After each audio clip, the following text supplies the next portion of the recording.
Hello mga kamarites, karong adlaw is ni Anhe si Ma'am Orlene Catherine katong naghatag og grocery na matong una nga gikarton niya apil mga diaper ato nga time.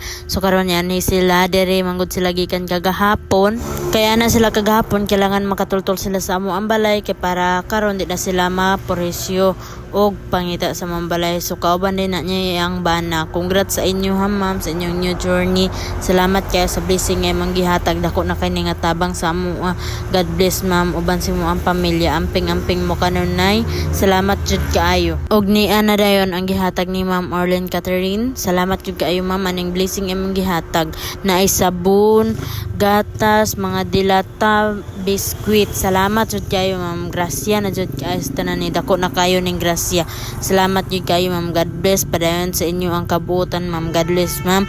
Unta hatagan pa mo kapiskay kabasto og uban sa imong pamilya ma'am. God bless ma'am. Salamat jud kayo ma'am. Salamat jud kayo ma'am. God bless ma'am. Amping mo kanunay ug dire din takotob. Salamat kayo sa nagsuporta pod kanunay. Salamat jud kay sa inyo ang tanan. God bless. I love you all. Thank you for watching. Bye bye.